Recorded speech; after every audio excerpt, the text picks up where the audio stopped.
I'm in the library, so if you students are on campus, please feel free to drop by and see me anytime if you have questions. But I wanted to show you all a little bit today about getting started with your research, the kind of resources that you can find using the online databases, and how it can save you so much time versus just doing a basic Google search for information. So what I'm going to do is share my screen so that you can see the actual web page that you will go to when you're doing the search. Okay, so everyone should be familiar with this page. This is just the ASUMH homepage. When you're ready to get started with your research, just go to the ASUMH homepage, and you'll see at the top the same little bar where it has your link to go into the portal. There's also several other links out beside that, and right in the center of those, there's a link that says Library. If you click on that, that will take you into the library's homepage, and you'll see a big picture of the stacks out, the collections of our books that are in the library. We have some great resources online for you to be able to access. And if you scroll down, once you get to the library's homepage, you will see a list of quick links. The first one will link you out to our library catalog, but to search the databases that I'm going to show you today, that's the second link there that says Research Databases. Will take you into a list of all databases that we have to offer. A great place to get started is with what we have listed as our featured database, and that is ProQuest. And the reason why that's a good place to start is that's our largest database that we subscribe to. It covers a huge spectrum of topic, and it's got all kinds of different sources within it. And specifically for your purposes, it's going to have your scholarly and peer-reviewed journals, a lot of reports, things like that that come out that will have a lot of your good info in your different academic areas. So all you have to do to access is click on the link that says ProQuest. You would be looking at a login screen, and all it asks you to type in is your 6-digit ASUMH student ID number. What we have within ProQuest are 11 different full-featured databases that you're accessing all at once. You're searching all of these collections of academic journals all put together in one place for you to search at once. So it's kind of like Google, only it's the Google of academic journals. And I'm just going to do a really basic search just for the purposes of showing you guys how it works. I expect when you do yours, you'll probably have a more specific or directed search.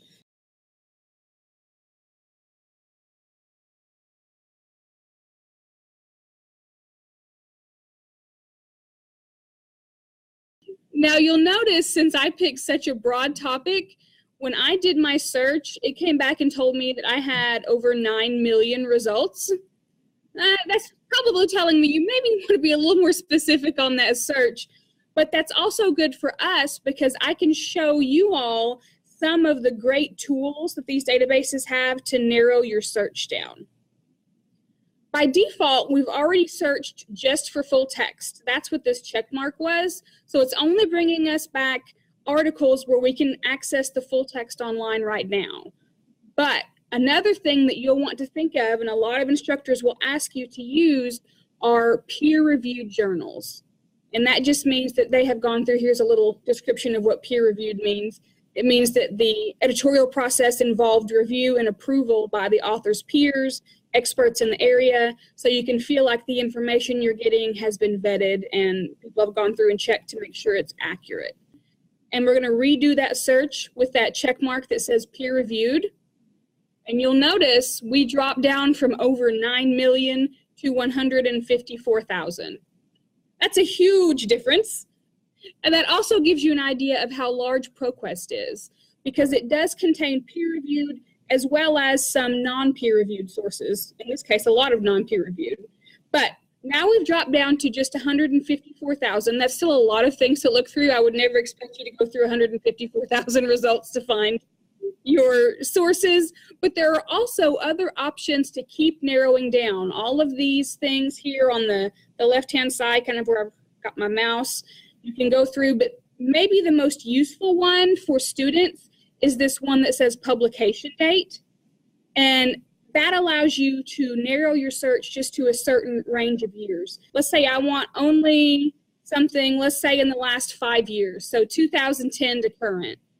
And I just hit my update button, and it's pulling out anything that was from before the year 2010.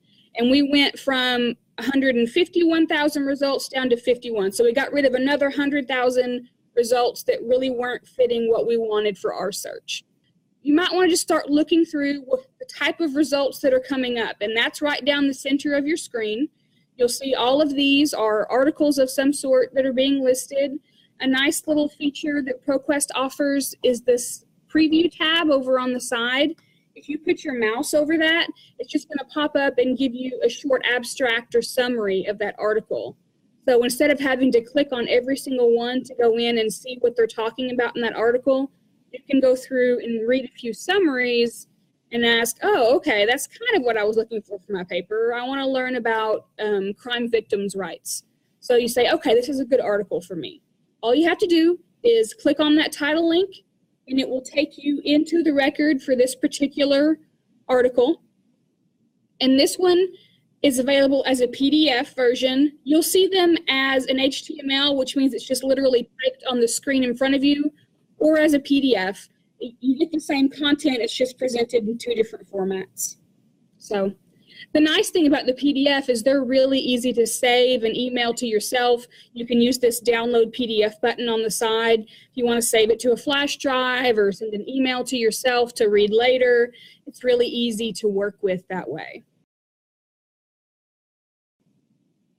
Another really nice thing about using ProQuest as a database to find your sources is they make life easy for you by providing you your citation information. That's going to be a really important one for you, because if you don't cite your sources, you're probably going to get a big 0 on your assignment. So all you have to do is click on this link over here on the side, right underneath where your download button is, that says Cite.